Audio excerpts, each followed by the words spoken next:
So some really sad news today that we've all been waking up to, and that is the news that wrestling legend, former one half of one of the greatest tag teams of all time, the Midnight Express, beautiful Bobby Eaton, has unfortunately passed away at the age of 62 years old. Now, he's best known, obviously, for his time as one half of the Midnight Express tag team under Jim Cornette. But honestly, his career is so much more than that. But obviously, people will be focusing on his time as a part of the Midnight Express with Jim Cornette, with Dennis Condrey and Stan Lane in that tag team. And just, they really are... truly, when people have conversations about tag team wrestling, when people talk about the greatest tag teams of all time, when people talk about those teams, whether it's the Road Warriors, Hart Foundation, the Dudley Boys, the Hardy Boys, Demolition, the British Bulldogs, I mean, the list goes on. The Rock and Roll Express, obviously, which the Midnight had these just huge rivalries with, unbelievable matches, 4 or 5-star matches before they were 4 or 5-star, selling out arenas, doing that as part of the NWA, Jim Crockett Promotions, and later WCW. The Midnight Express are right up there. And Bobby Eaton is truly one of the most underrated pro wrestlers of all time. I think everyone universally will agree that stepped in the ring with Bobby Eaton will say that he was one of the most underrated pro wrestlers of all time and that he could do anything. What a great bump, man. If you haven't, and I know there might be some people that watch this video because the Midnight Express did have their heyday in the 80s and early 90s, that maybe they're not as familiar with his matches and his success. I would recommend go and watch some Midnight Express matches, particularly the ones against the Rock and Roll, but you can see him against anyone, whether it's the Road Warriors. They made everyone look good. And the Midnight Express, of course, they won just countless championships across the world and became 2 of the biggest stars in the pro wrestling business in their peak. And now this morning, of course, we're walking up to this just really sad news that once again, recently it feels like every month at this point, whether it was New Jack and last month it was Paul Orndorff and now it's beautiful Bobby Eaton. We're just losing some of these just fantastic characters and performers and just fantastic pro wrestlers in the industry and business that we love. And he really was spectacular. Now, it was Bobby Eaton's sister, Debbie Eaton Lewis, that confirmed his death on Facebook this morning. The cause of death, as of right now, hasn't been revealed, so we don't know anything on that yet. I'm not going to speculate on that because that's wrong to do. She posted a picture of herself with Bobby Eaton and said, quote, "I never wanted to have to post this, but my little brother, beautiful Bobby Eaton, passed away last night. When I find out all the details, I will post them. Bobby was the kindest, loving person you would ever meet. I loved him so much, and I'm going to miss him. Please say a prayer for my niece, Taryn. She found him, and she just lost her mother a little over a month ago." Now, as far as recently sort of health issues when it comes to Bobby Eaton, he was hospitalized last month after suffering a fall. And again, we're talking about just one of the best and greatest wrestlers of all time. He reportedly broke several fingers and damaged his hip during the incident. I don't know if that's got anything to do with obviously what's happened in the past 24 hours, but with the thing is with the Midnight Express as well, there was a real great example of just everything coming together, the package working. Bobby Eaton is a great wrestler on his own, don't get me wrong, but Bobby Eaton with initially Dennis Condrey and then later Stan Lane, I myself preferred the Stan Lane Bobby Eaton Midnight Express. I think that's widely accepted to be the best version of the Midnight Express, the more mainstream version as well.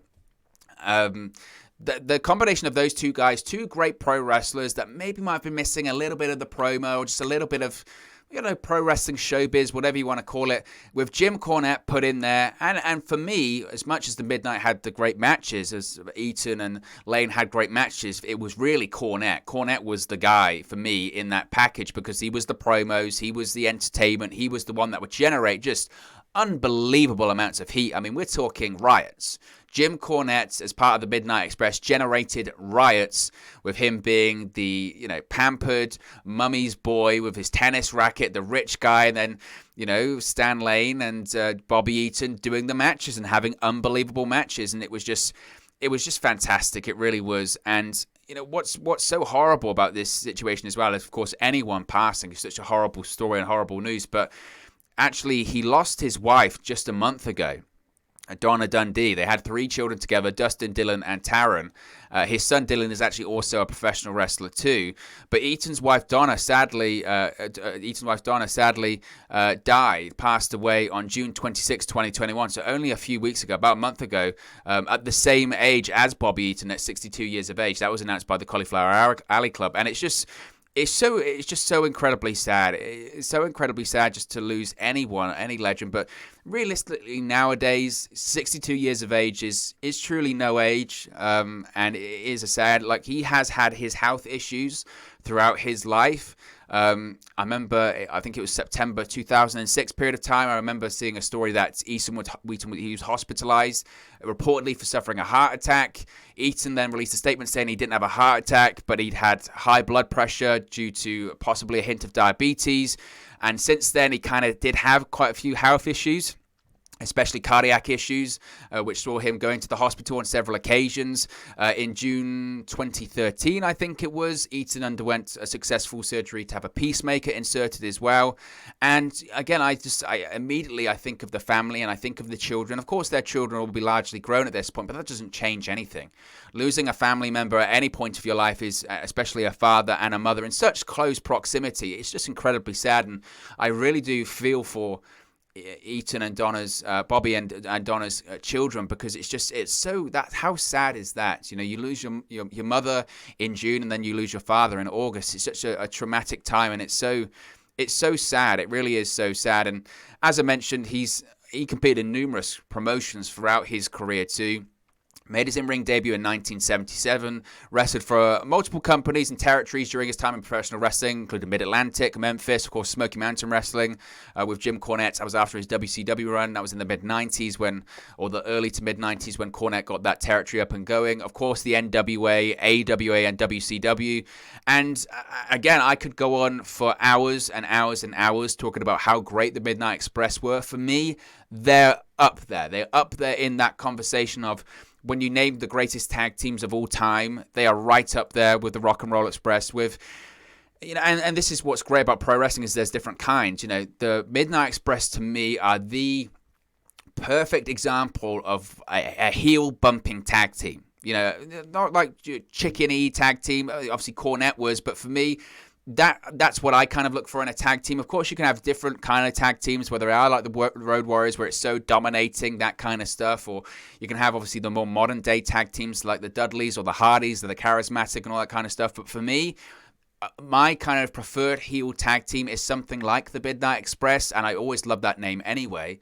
But that for me is just what I would love. I think such a great heel tag that we don't see enough of nowadays, of two guys that are great wrestlers that would take just a lot of offense and a lot of bumps and, just get the hell beaten out of them basically for a lot of the match, do some crazy spots, can get nasty when they mean it, and Lord knows they did if they need to get color or anything like that. Also, it must be said, I think their best work was as heels, but they also worked as baby faces as well. I remember in WCW in the early 90s where they had the Midnight Express versus the original Midnight Express feud, which they had with Paul Heyman, Paulie Dangerously managing the original version of the Midnight, and then that got cut off quickly because of issues in WCW that I'm sure Jim Cornette has spoken about to the nth degree in all of his various interviews. But the Midnight Express, that's for me, I would say they're arguably often overlooked as well, which to me doesn't seem fair. The fact that they're not inducted into the WWE Hall of Fame, I think still to this day is a crying shame, and I think it's a crying shame that he himself, in his lifetime, Bobby Eaton, wasn't able to have that honor bestowed upon him. Of course, the Rock and Roll Express were inducted into the Hall of Fame in 2017. I think Cornette even inducted them himself, and the fact that the Midnight were ever to do that, and I think personally if the Midnight Express was, and they probably will now, which is just a shame. It's always a shame when it has to come to something like this, when someone passes away, then they get inducted posthumously. It's never right for me, but I don't know if that's a Cornette thing or whatever, but again, their feud with the Rock and Roll Express, if you have time today or if you have a spare 20 or 30 minutes, because that's how long those matches went, because they were just that good. If you have a spare 20 or 30 minutes, go and watch a Midnight Express, Rock and Roll Express match that you could see, whether it's in, Jim Crockett, even Smoky Mountain, the NWA, WCW. There's a million of them out there, and they sold out arenas. Again, this is tag team wrestling selling out arenas, drawing massive houses. Again, you just wouldn't, I don't know if you're ever going to see that kind of pulling power from a tag team today. I mean, just a straight-up tag team, no interest in splitting up or anything like that. Now, it must be said, Eaton did actually continue wrestling after the Midnight Express, because there was a situation, basically, where essentially the Midnight Express, they left, or half of them did. Stan Lane and Jim Cornette left because of contractual issues from WCW in 1990, or was it 91 or something like that. And basically Bobby Eaton, because of his family, decided to stay, and he was a singles wrestler, and he was good at it, World Television Champion. He was part of the Dangerous Alliance, which I think is such an underrated faction. Look at the stars that were part of that faction, whether it's Rick Rude, Steve Austin, the list goes on and on, with Paulie Dangerously and all that kind of stuff. That was great. Eventually he did leave WCW, went to Smoky Mountain again, joined up with Cornette and Stan Lane with the Midnight, but then came back to WCW and stayed there pretty much nearly up to how WCW folding. I mean, he was from WCW, he returned in 1993, and he was there all the way to 2000, and that's pretty impressive. Again, he was tag team with William Regal, Steven Regal. I think he worked backstage as well. I don't know if he was on the booking team or anything like that, but I think he might have worked as an agent backstage as well. But he was around for a long time, even into, again, 2000, which I don't think people forget about. And that's how sort of, recent this guy was. The last match he had was in 2016 at the RWC Seek to Destroy Cancer event. In 2011, of course, he actually did have a few matches with Dennis Condrey against the Rock and Roll Express to continue their feud. I think even Cornette might have been a manager for that. Again, that's like 10 years ago now. But it's incredibly sad news. And once again, we lose yet another great in the pro wrestling industry. And it's just incredibly sad. And again, my initial thought straight away was, when I heard this news, is I remember seeing the story again about a month or so ago, talking about Bobby Eaton losing his wife, and now with Bobby Eaton passing away, I think immediately to his family, because it's just what a horrible period for them, and it's got to be so difficult to lose your mother and your father pretty much at the same time. It's got to be a horrible situation. So my thoughts and prayers go out to the family of beautiful Bobby Eaton, one half of the greatest tag teams of all time, one of the most underrated talents of all time, some of the greatest matches he was part of, even the scaffold matches. I mean, again, I could talk on and on. We will be doing a tribute video to him probably today or tomorrow, getting reactions from everyone within the industry, because, of course, this is a big story and people will be reacting to it, so we will be posting that again either today or tomorrow. But ultimately, again, one half of the greatest tag teams of all time, sadly no longer with us. Beautiful Bobby Eaton, rest in peace. You'll be sorely missed.